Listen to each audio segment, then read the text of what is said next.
من المهرجانات يلي رح نكون على موعد معها مهرجان رح تشهدوا علي، واليوم رح ندور اكثر على هالموضوع مع ضيفنا هشام فارس من منظمي مهرجان الالوان يلي رح يكون على موعد معه ب 19 الشهر لاول مره.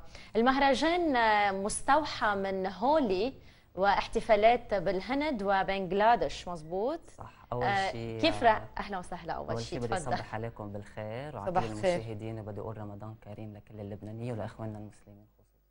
نعم. مثل ما قلنا هو مستوحى من مهرجان بالهند وبنغلاديش، كيف قربتوا الحضارتين للبنان؟ هي اول شيء الفكره انطلقت من بروجكت صغير بكورس اسمه بروجكت مانجمنت مع دكتور رولا الشامي ملاعب، على اساس بروجكت بيتنفذ على صعيد كورس صغير. بعدين مع قدوم فصل الصيف والمهرجانات حبينا انه نحول هذا المشروع من بروجكت صغير بكورس لمشروع كثير كبير اذا الله راد رح يتنفذ ب 19 الشهر. اللي هو شو؟ اللي هو عباره عن مهرجان الالوان، هو يسمى مهرجان هولي بالهند وببلاد. هلا هدول المشاهد اللي عم نشوفهم من الهند، صح؟ صحيح. اوكي. هو عبارة عن مهرجان بيحتفلوا فيه ببلاد الهند وبنغلاديش مثل ما قلت والبلاد المجاورة. بينبسطوا انه فصل الربيع هو بدل على الالوان والسعادة، فهن بيعتبروا انه هذا اليوم هو عبارة عن انه يعبروا عن سعادتهم ويطلعوا كل الستريس يلي عاشوه خلال كل السنة يعني. اوكي، المهرجان رح بيصير بسيمبوزيوم على هالمطرح المعروف جدا بالمنطقة. يعني رح تتحول المنطقة إلى هول الألوان اللي عم نشوفهم، هاي المشاهد اللي كنا عم نشوفها. مش بس المنطقة، الأشخاص كمان كلهم سوا رح ينصبغوا بالألوان. هيك بفهم. هلا هو اللي رح يصير أكيد رح يتم قطع الطرقات، لأنه رح يكون في عندنا سبيس محددة لرن فور فن رح نسميه، أو أركض للجامعة اللبنانية إذا بدك، كونه هو مشروع طلع من الجامعة اللبنانية. رح ننطلق من نقطة بداية ونوصل على نقطة نهاية، بين هالنقطتين رح يكون في ستيشنز رح يتم الوقوف عليها، رح يكون في باندز عم تعزف على كل ستيشن، وعلى كل ستيشن رح يكون في لون واحد رح ينكب على كل المشتركين او مي ملونه. هن شو هول الالوان؟ هن عباره عن ستارش ماشي مثل نشا وكالوري بينحط مع الاكل، يعني ما في شيء بيأذي ابدا، والوانها كثير حلوه. دغري بيرجعوا بيتنظفوا يعني اكيد بيطلعوا. هلا في طريقه اذا بدهم يضلوا للذكرى، لنقول في ناس كثير بتحب انه يضلوا الالوان، في طريقه اذا بدكم بنحكي عنها هلا. لكن كل ستيشن بيوقفوا عليها لون معين، في لون واحد بيكون في بولين يعني هن 4 ستيشنز لحد ما نوصل على ساحه النهايه اللي هي ساحه المهرجان الحقيقيه. هونيك كل واحد بيكون معه كولر باج، بصير في كاونت داون لساعة الصفر وبيكبوا الالوان كلهم مثل ما هلا شفنا. هي فرشة خلق يمكن اكثر من كثير. بس قديش خليني افهم، يعني اول شيء يلي عم يشتركوا بالسباق هن رح يقطعوا الاربع مراحل، صح. ولما يوصلوا على نقطة نهاية رح بيكون في هنيك ناس بانتظارهم، واكيد كل الناس اللي مشاركة بالمهرجان، وهنيك بيصير المهرجان منولعة، هنيك منولعة بيصير في كاونت داون بساعة الصفر بيكبوا الالوان كلهم سوا مع بعض. 19 اي نهار بيسائب؟ احد. قلت في باندز كمان؟ صح، على كل ستيشن رح يكون في باند بتعزف ورح يكون في جنون ورقص. ما عندي صراحه هلا اسماء بعد ما صارت ردي الاسماء. طيب لانه في كذا حدا بعد. كل الناس مدعوه للمشاركه، مش بس يمكن طبعاً. اهالي علي يعني. طبعا اكيد كل الناس يعني هي حتى نعترف انه نهار الاحد هيدي المنطقه بتعجق كثير. صح يعني.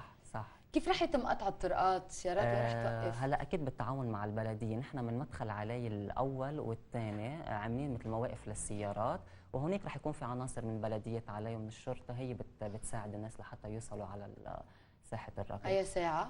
8 الصبح التجمع، الانطلاق 8:30 لانه شو بيكونوا شمس قويه. اوكي، لاي ساعه معقول؟ تقريبا شي ساعه ونص ليكونوا وصلوا لساحه المهرجان، يعني المهرجان حيصير بين 10 وال10:30 تقريبا. عم نشوف هلا نشاطات شوي عم تبلش تكتر بمنطقه الجبل، قد ايه مهم هيك نوع نشاط يمكن لجذب السواح او ما بعرف هيك شوي ترجع تضيف هالحركه السياحيه على المنطقه؟ مزبوط. لا هيك مهرجانات كثير مهمه، لانه اول شيء نحن هلا على اول الصيف مثل ما بنعرف، وحتى الجامعه اللبنانيه بعلي هلا بلشت تعمل نشاطات وتوسع اذا بدك تحركاتها اكثر، صارت العالم تتعرف عليها اكثر، يعني بالاول ما كان في حدا يعرف انه في جامعه لبنانيه بعلي شوي، هلا صرنا عم نعمل اوت دورز، عم نجيب فنانين كل سنه، فهذا المهرجان وهو لانه اول فكره او اول شيء احتفال من هذا النوع بيتنفذ بالمنطقه، وان الله رد رح يكون احتفال كثير ضخم، فهذا الشيء كمان مش بس بضوي على المنطقه، بضوي على الجامعه اللبنانيه كمان. المشاركين بالسباق هن طلاب بالجامعه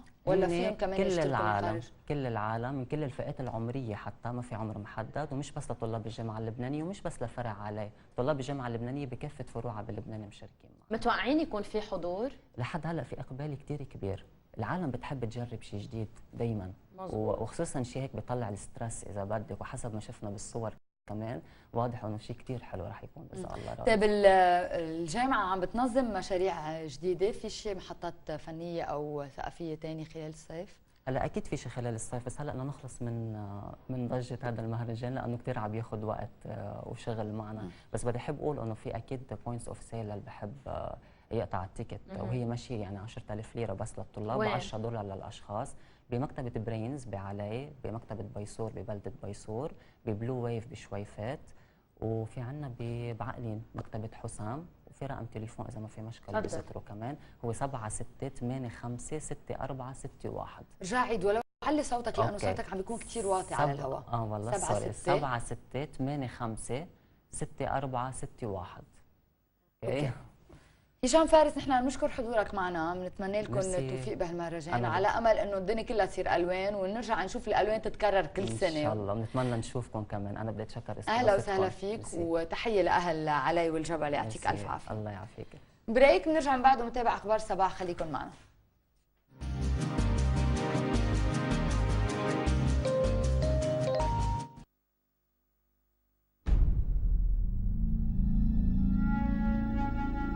لا يمكنك أن